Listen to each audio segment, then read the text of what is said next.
Luto na tayo mga bossing. Pinagugasan ng bigas. Kamatis. Abaya, yung mga din, may kamatis ha. Pagkakulo ng kamatis, pwede na natin pisain yan mga bossing. Sa inyo mga bossing, magkano per kilo ng kamatis? Grabe presyo ng kamatis ngayon. 170 pesos dito sa amin. Then pag napisa na natin lahat yan, lagyan na natin ng patis. Patis, asan ka na? Ang tagal mo. O, ayan na.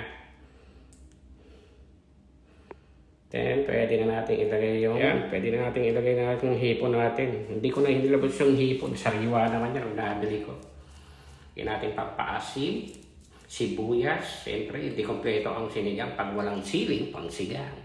At nilagay ko na rin yung pecha. Kuha ka na ng kanin, bossing. Tara na.